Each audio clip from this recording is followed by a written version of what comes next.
This is the Listening Tube. Well, hello. Thank you for putting your ear to the Listening Tube. I'm your host, Bob Woodley. This week, we'll hear some of the demographics of Nassau County, New York, and I'll have a conversation with a member of the Swiss Cantonal Parliament and a colonel in the Swiss Army about citizenship, patriotism, and pirates. But first, Not the headlines. if you've ever thought to yourself, man, I never want to have to drive in New York City, you're not alone. There are professional truck drivers who refuse to do it.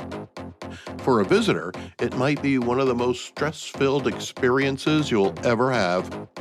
Not to mention the $9 charge to enter the busiest part of the city that was short-lived but fully supported by the governor. Now there's a bill working its way to the governor's desk that will make driving in the entire state more of a crapshoot. A Fox News story by Landon Meon that was posted on April 7th at 2:17 a.m. local time. Really? 2 in the morning, Landon? Who are you trying to impress? Did you have a 3 a.m. deadline for a story about a bill working its way through the New York legislature? Get some sleep, Landon. Anyway, Landon's story is about the state of New York preventing police from making traffic stops for minor infractions. Remember when President Biden told Vladimir Putin not to invade Ukraine, but then added that, well, a minor incursion might be tolerated? Look where that got us. But the bill suggests that police in New York would no longer be able to stop a driver to warn them that they have a taillight out, or if their registration is expired. Not just for those reasons, but the story also cites the examples of too much window tint or the odor of marijuana. Is the odor of crack cocaine and alcohol okay? The story doesn't say. Not only will the police be prohibited from making stops, but just to make sure they don't find some other reason to pull someone over, the bill will also make any evidence collected during the stop inadmissible in court. That way, the cops won't even bother to waste their time. By now you might be thinking, but Bob, if they're just warning people, what's the problem? Well, there really isn't a problem with that part. However, allow me to relate a personal story. About a week ago, my boss alerted me to the possibility that I may have a brake light out.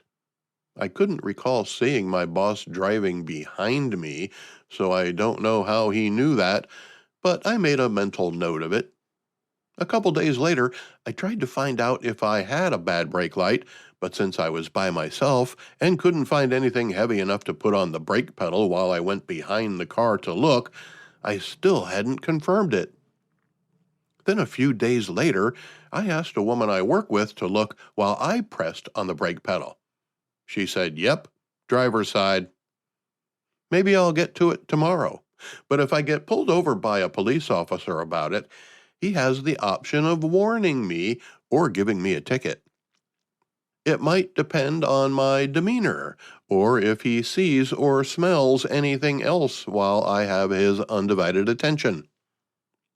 Let's just say that I always practice good manners, so I got that going for me. I'm hoping for just a warning.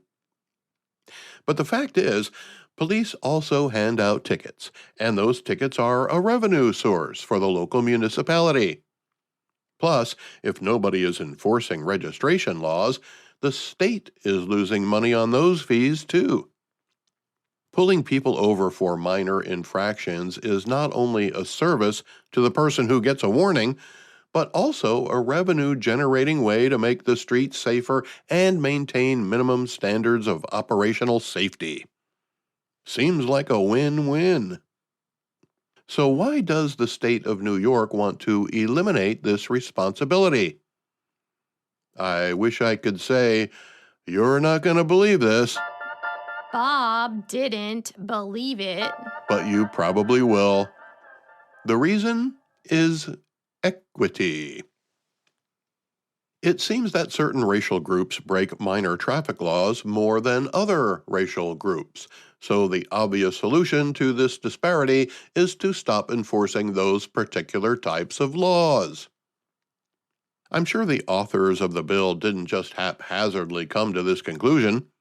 I'm sure they put a lot of thought into it before deciding it was the best course of action.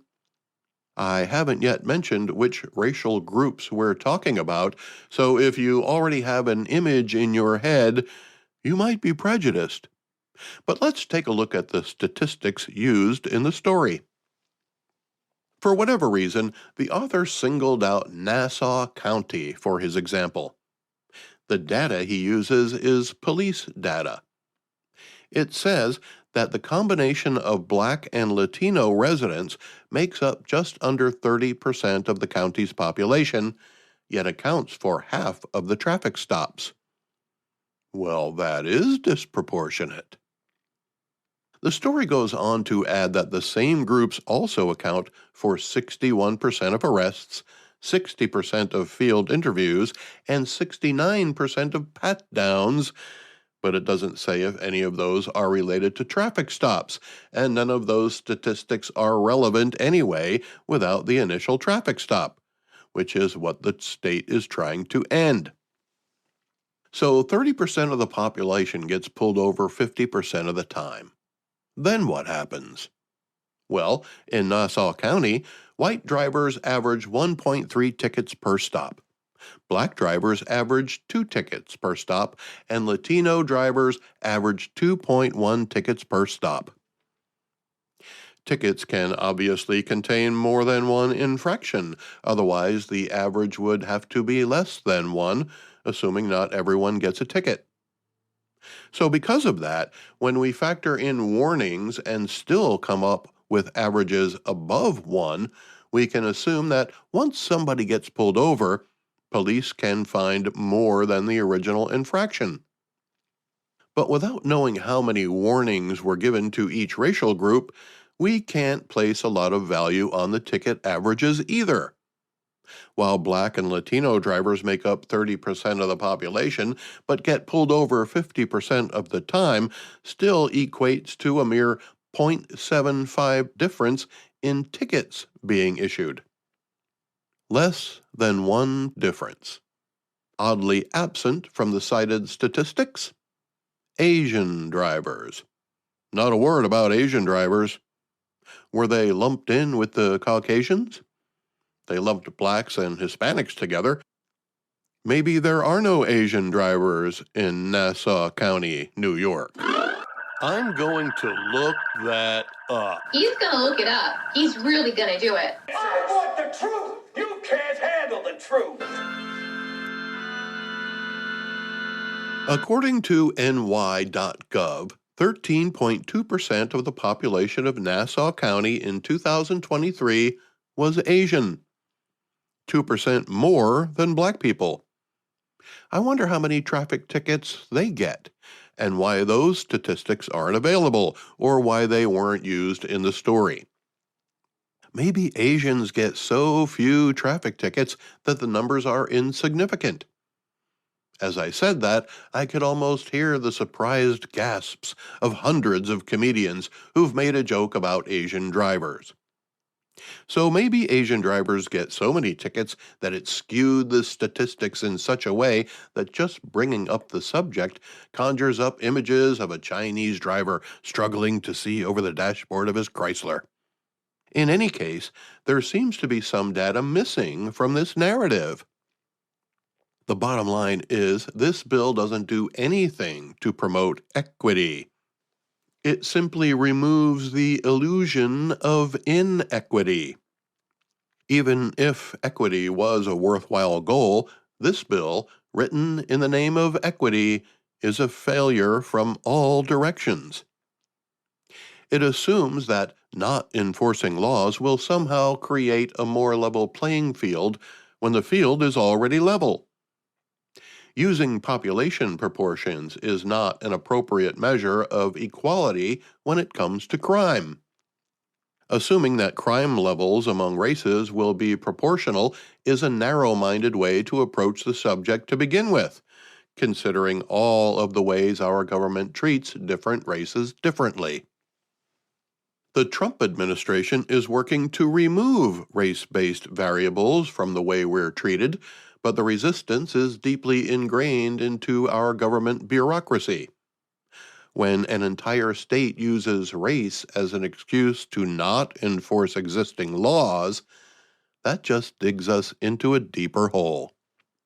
If traffic stops were really a problem that had significant disparity among races, then the only solution is to issue more tickets to white and Asian people to make it look more equal.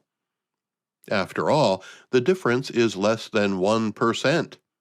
It shouldn't be that hard to pull over a couple more white people every month.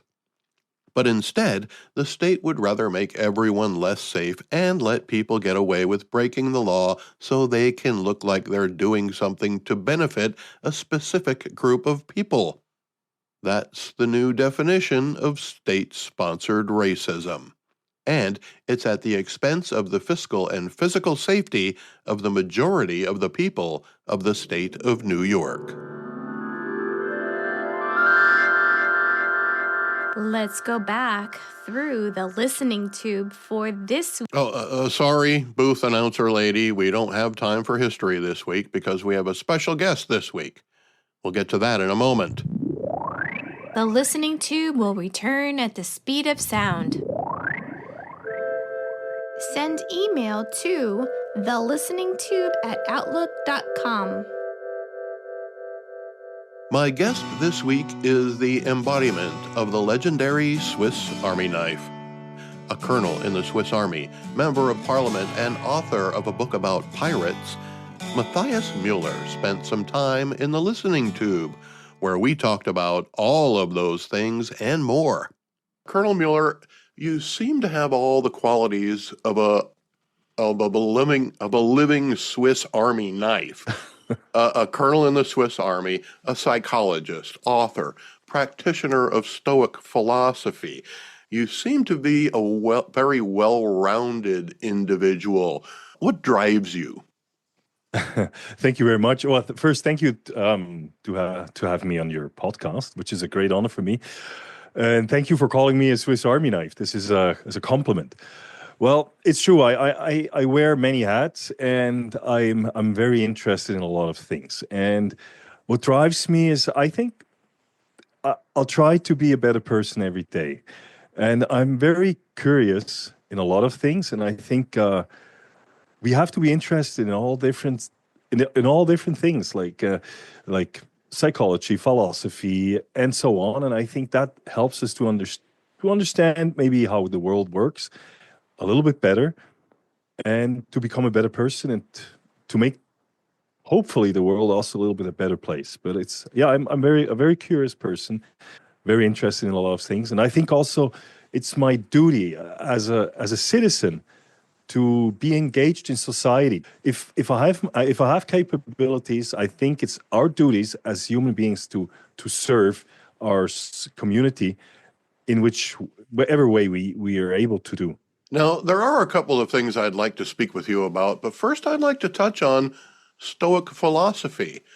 When I was in 7th grade, I decided I wasn't going to get mad anymore, because when you're mad, you're more likely to do or say things that you would not normally do or say. Is that Stoicism? Well, it's a part of Stoicism. It's a very important thing that you just mentioned. It's what it's called, it's emotional control. And often people say Stoics are people who have no emotions. This is not true. Stoics are people who try to control their emotions. They're very aware of their emotions. We are very emotional people, even as a Stoic, but we try to control them, because it's exactly what you said. When you are angry, you start doing stuff that you later regret because you act out of emotions. And the same thing is if you're happy. You might do stuff because you're so euphoric that maybe later you will regret. So this is part of Stoic philosophy, to be able to be aware of your emotions and also try. I always say try because it's difficult. It's not always easy, but to try to control your emotions. Some of the other parts of Stoicism are naturalism and virtue. What are what are the most valuable parts of Stoicism in today's society? Well, I think one is that the part we talked already a little bit about it is about emotions and control. It's one thing I really like is the dichotomy of control. To start being aware of what lies within my power and what not. Where do I have control over and where don't I have any control? And so I think a lot of people, they get emotional and angry or stressed about things they don't even have control over it. And so if you think rationally, it makes no sense to get angry about something you have no control. So, and if you have control, then it makes no sense to get angry neither because you have control. So do something instead of getting angry. I always take the example of like if you're if you're on a highway with the car and you're like in a traffic jam and it doesn't move and you get angry because you have an appointment at a certain time and you realize I will not make it on time. Well, why get angry? You cannot change it. It's out of your control. And there's with a lot of things in our life. People get too emotional about stuff they don't control. And that's one thing, this dichotomy of control. Then another thing I think is very important too is what Nietzsche called amor fati, which means embrace your faith, like your what happens to you. Like not just accept what happens to you, but embrace it because it happens to you. It's your life. It's unique. So make the best out of it. Don't be somebody who's like, oh, why does this happen to me? Why I'm always the unlucky one? No, be happy about what happens to you and try to make the best out of you. Then another thing I like is memento mori, this being aware of our own mortality. I think we have in our society nowadays, we have a very problematic relationship with death. Like we don't, it's something we don't want to hear. We don't want to talk about. Death is far away.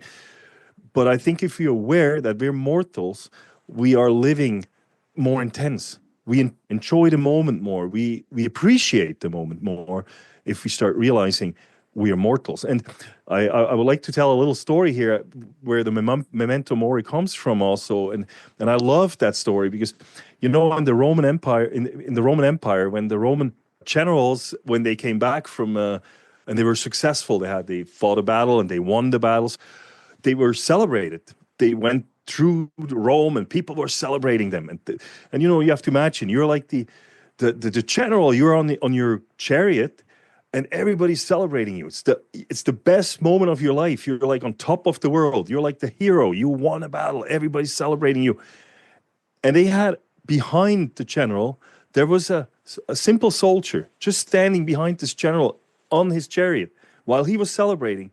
And the soldier's mission, all he had to do is tell him every couple minutes, memento mori, just think you're mortal. Just and I think this is so beautiful. In this moment of like this triumph, somebody brings you down to earth and says, enjoy your moment. It's your moment, but don't forget, you will die as we all do. So I think this is very important. And of course, you said it also already, the virtues.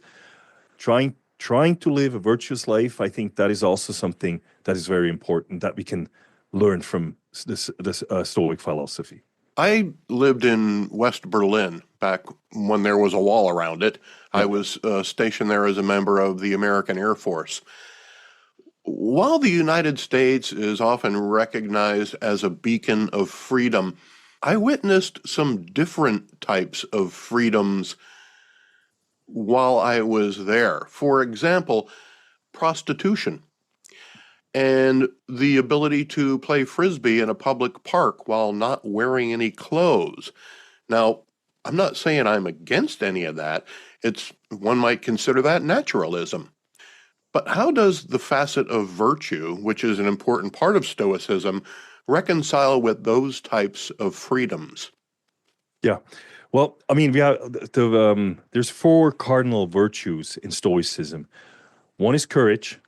One is justice, more called fairness, I would say. Justice sounds very like legal term, but it's fairness, temperance, and there is wisdom. And so everything you do, every action you take, every decision you can take, you can ask yourself, is this a courageous decision? Is this a wise decision? Do I live temperance here, or am I extreme? Or and if you think about it, if you're running around naked, this is already against temperance, according to me. This is already going out in an extreme. You do more. You know what I mean? Like this, you exaggerate already. And the Stoics were like, don't exaggerate. Be like, always remind yourself, is this like reasonable what you do or not? And a part of the thing is also, Stoics don't really judge other people. They judge themselves first. They try, it's like if somebody runs around naked, okay, that's their decision. I'm not going to do it because I know also there's people who feel offended when I do that. And I respect also the other people. So that's part of the freedom. And I think what you experienced in West Germany is something that I think, or in Berlin back then, is something we see nowadays a lot in our society. With some people who have they think they're entitled to do whatever they want to do, and everybody else has to accept it. And I think that is where temperance comes in.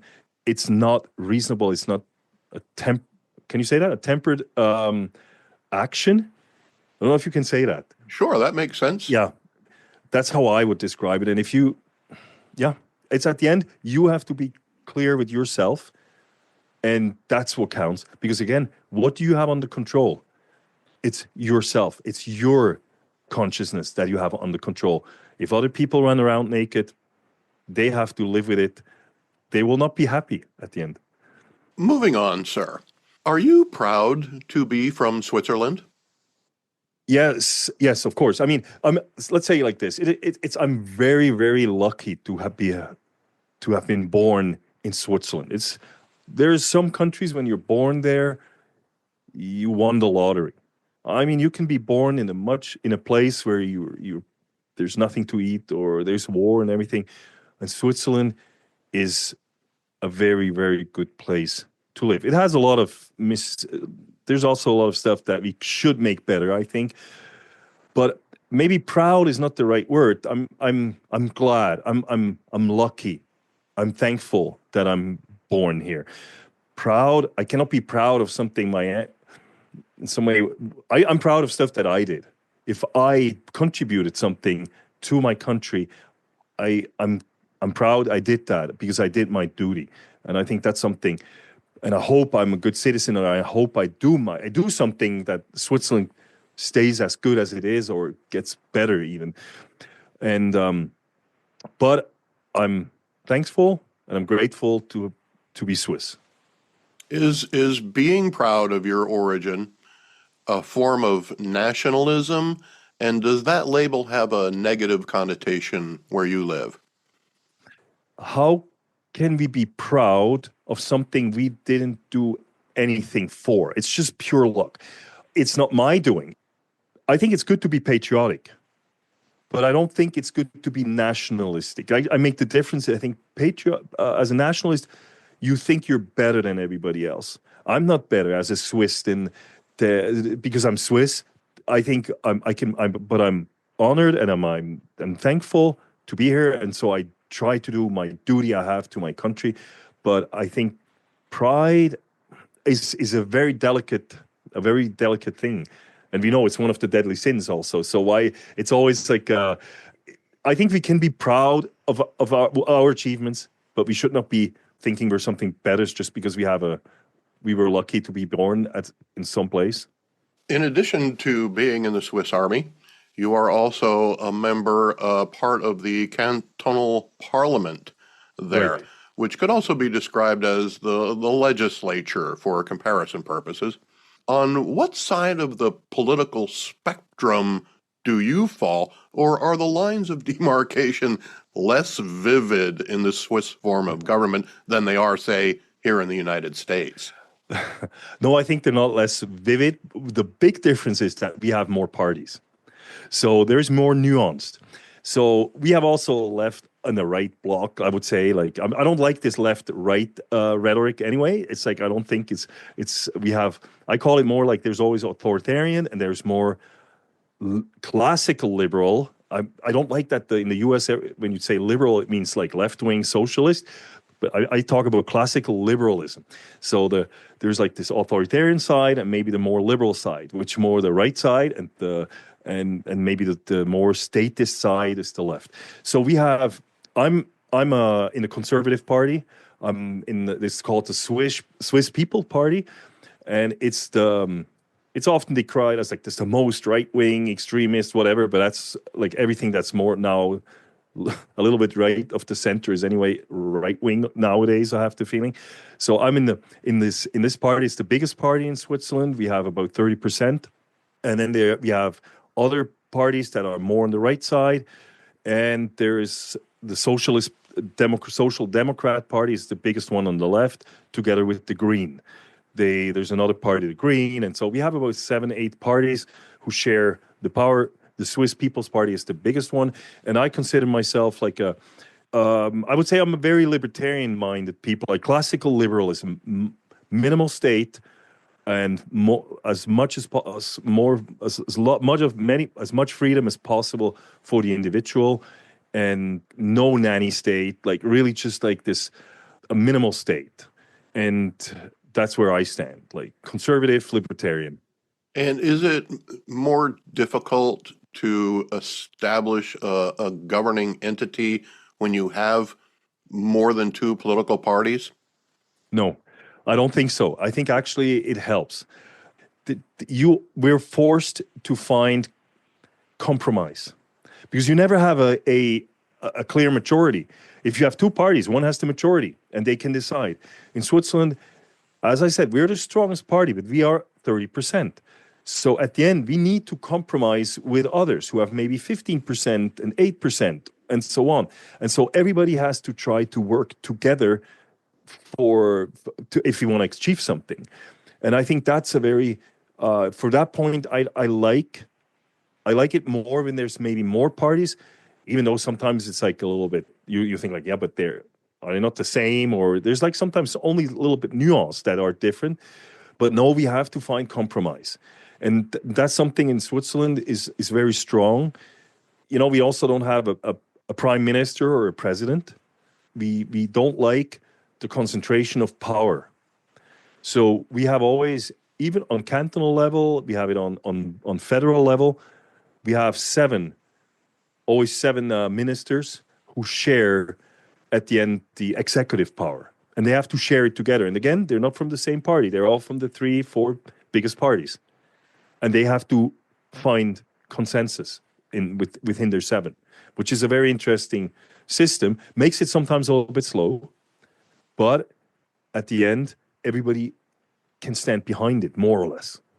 That was going to be my next question. Having a shared power structure like that, I would imagine, can often lead to roadblocks as far as getting things done, rather than lead to avenues of getting things done. How is that overcome? Yeah, that is actually a little bit the problem. I wouldn't say it's a problem. I think actually it's a good thing. Because what happens, like, and I compare it a lot. If I compare it with Germany, they go ahead. There's the new, if they have a new chancellor, new government, then they go ahead and they run forward. And in Switzerland, we're like, whoa. We have to discuss first. We have to find consensus. We go slower. But then what happens? The Germans, they make a mistake and they have to come back. While we are walking slowly forward, we're making much less fast mistakes than others. And so we have to correct much less. Of course, sometimes we're a little bit slower, but you know what? We're getting there too, just one step at a time. And what it is also is I think for the peace within the society, it's it's much better if you find consensus within several parties, where it's the left, the right, the center are all involved. And sometimes the left wins a little bit more, sometimes the right wins a little bit more. But for the people, which we is the sovereign in Switzerland, for the people, you never feel as a loser. Because once maybe your party loses a little bit, but next time you're on the winning side.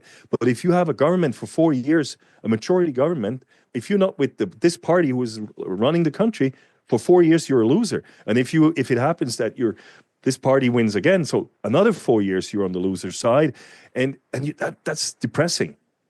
And one thing we do also in Switzerland, of course, is that we can vote about everything. That's one of the best things I think we do. That the power. The final power lies always within the people. California, our state of California, it's a Republic of California, actually has similar government policy where anybody can put something on the ballot if they get enough signatures and enough support to do so. And then the people get to vote on that issue, whatever that issue may be. I've always wondered, though, if we can do that, why do we even need the government representatives to begin with, if the people are going to vote on everything anyway? Yeah, it's a good question. It's a good question. And the thing is like this, we handle it like that. It's every citizen, as you said, as in California, in Switzerland, you need 100,000 signatures, and you can propose whatever change of the constitution. You can propose a law. That's on federal level. On cantonal level, it's a bit different. It's 10,000, 8,000, depends on how big the canton is. So every citizen can propose whatever if he finds the 100,000 signatures and if we vote about it. Then there is, if the government decides to change a law, if you don't agree with that law, you can collect 50,000 signatures and we have to vote on that new law. So that happens sometimes, but a lot of time, most of the times, people agree with what the government does. But the government is also, or the parliament, they're very careful also what they decide, because they know, if the people don't like it, if we're too extreme, they're going to collect 50,000 signatures. And again, it's like, exactly, that is maybe the left won't like it. The right won't like it. So we have to adapt it, because we don't want that. Hopefully they don't make a referendum, because then everything gets slower, and there's always a risk that it's going to be that the people will vote against it. So it's a control mechanism, I think. And from that point, it's good to have the parliament is okay, but they're much more careful in what they decide, because they know we are observed by the people, and they can still change the course of the direction we're taking by making a referendum. What is funny, though, is we vote 4 times a year. It's always 4 weekends we go vote, and there's every weekend, and then on these 4 weekends, about 4, 5, 6 different topics, and then maybe not even some cantonal topics. So there's a lot, and sometimes it's really, sometimes it's really funny stuff that is voted about. I always give an example for people. It's there was a guy who said he thinks it's not correct that the cows that some farmer cut the horns of the cows. He thought, and it doesn't hurt the cows. It's like they do it that they don't hurt each other when they're in the barn. So that guy thought, I think that's not correct. Cows should have horns. He collected 100,000 signatures, and Switzerland voted about it if farmers are allowed to cut the horns of cows or not. Swiss people said at the end, yes, they're allowed to do it. But sometimes it's funny about what we talk, but on the other hand, it makes people also feel that they're part of it. They're not just governed, they're part of it. They feel that they have a say. And I think that's very important that people are not frustrated after a while. They know we can change something. All I need to do is collect the 100,000 signatures, which is not that difficult nowadays. So it sounds like you're very happy with the form of government there in Switzerland. Yeah, I think it's a very good form of government. I think we should really preserve it. And there are powers who try to centralize. There's, in the last 30 years, also in Switzerland, there's more and more centralization. There's more regulation. We also, there's also the European Union, which we are not member of. thank God. I'm really glad that we're not. But there's a lot of pressure from the European Union they don't like that there's that little small country who does everything on their own, and they try to push us in certain direction. And there are political powers here that would love to see the government having more to say than the people, because there's political movements who think people are too ignorant, too stupid. They need to be governed by a strong state, and there are others who say no. It's the people are smart enough to do it themselves. And maybe also two important things is very unique in Switzerland, and which I'm also glad is we're neutral, and our military force is a mandatory conscript army. Like we still have, instead, like most other European countries, they abolished mandatory military service. We still have it, and our military is also a purely defense force. Like we because we're neutral, all we do is we defend our country. We're not in NATO or anything. We don't make any. We don't go abroad. Well, very limited for a little bit peacekeeping sometimes, but our forces are really to defend the country. Tell me about the Swiss Guard at the Vatican. Who gets chosen for that duty? Yeah, that's a good question, and it's a very honorable job. It's well, first thing you have to be there's one thing you have to be Catholic. You have to be a devout Catholic. You cannot go there as a Protestant or another religion or atheist or something. You have to be a devout Catholic. That's the first thing. The second thing is you have to be able to make the military service. So you had to do the recruit school. You had to do military service. So that's the second thing. And I think I'm not 100% sure anymore, but I think there's also a body size limit. Like you have to be a certain size that it looks. I mean, which I understand. They can, with their nice uniforms and everything, it has to look good. And you have to be willing to do that for a certain amount of time. Till now, there's no women that do that, and you need to prove that you're a devout Catholic. So you need a bishop or some authority that says, yes, I sponsor this person to go to the Vatican as a guard. And it's a very honorable thing. I'm a little bit confused. I understand that, they're literally guarding the Vatican, but you never see them with any weapons, or am I just missing them? No, you missed them. The thing is, what we see is when we see them in their old, I think they're like from the 15th century or something, the uniforms, that's when it's basically a tourist attraction. But what you don't see is when they're actually on duty or protecting, have certain duties. Then they're like in a suit. They have pistols. They have rifles. They have close combat. They're training close combat and all this stuff. So they have different missions and duties when they're there. Like when you're outside and tourists can see you, you're in the nice. You have this beautiful uniform.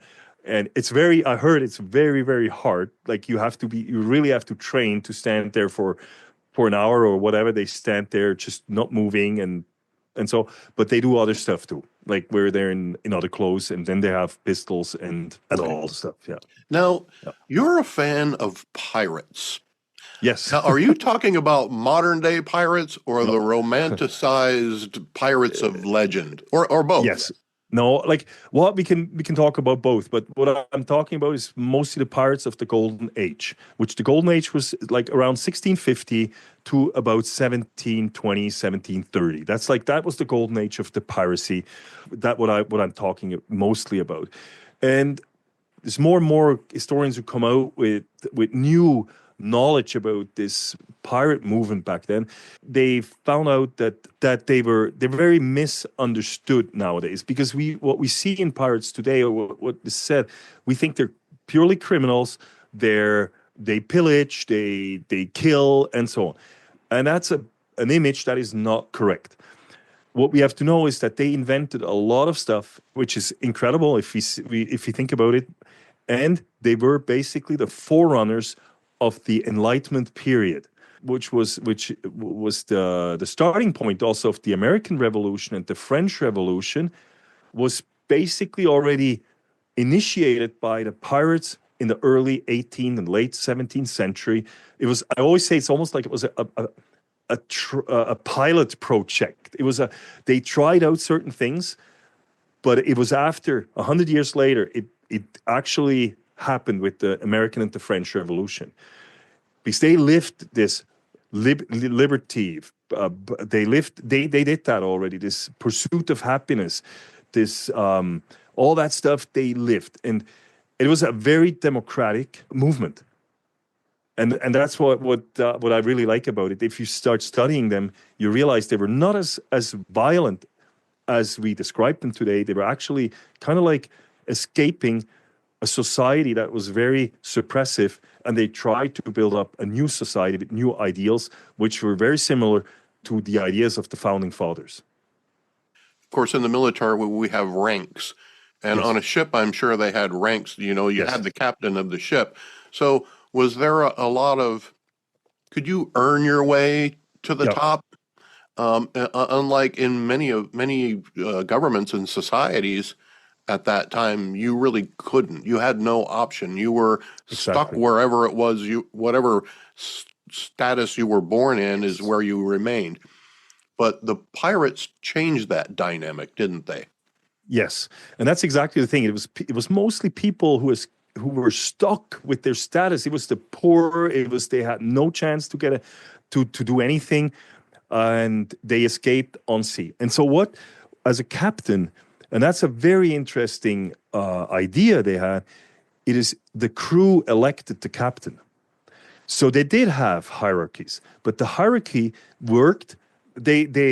You were elected like in a democracy. So they said, you, Bob, we think you're the best leader. You're the best captain. We elect you as the captain.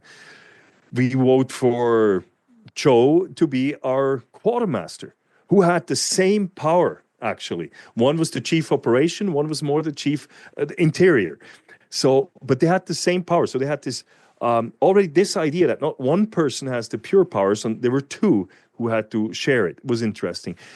And then they had all these different jobs, but you were elected. And when you were elected, you could also be not elected anymore. Like you could also be, they could have, if you treated your people not in a good way, the pirates said, you know what? No. We elect now somebody else, and you go back as a normal pirate in the ranks. So that was the thing. But what we cannot forget, and some people say something, yeah, but how did that go when they attacked another ship or something? You cannot, it's not democratic. So that's true. So as soon as the operation started, as soon as they had the attack, of course they had the clear hierarchy. There was command, and as we do in the military. But before and after, they were democratic, and they shared also the treasure that they found, or that they call the stuff they robbed. They shared it, and it's a very interesting thing. Also, they had rules, who gets what. And if you think nowadays, you look at a Fortune 500 companies, it's like the CEO gets like 500 times more than the average employee, which is. I'm a capitalist and everything, but this is ridiculous. Nobody can earn. Is 500 times more important than some average employee. So they had it very simple. Something like the captain gets two parts, the cook gets 1.5 parts, the doctor gets 1.5. And so they had this but it was like 1 to 2 parts, not 500 to 1. And so they had a lot of such things. They had health insurance, which it's amazing. They invented health and accidents insurance in the 17th century. Which is amazing. We a lot of countries don't even have it today. That book title again is Pirates, The Art of Pushing Boundaries by Mathias Mueller. Currently available in German. Many thanks to Colonel Mueller for that insightful and informative conversation. The Listening Tube is written and produced by yours truly. Copyright 2025. Thank you for putting your ear to the Listening Tube. Support the show or use your phone to text me from the homepage. I'm your host, Bob Woodley, for Thou Ad Infinitum.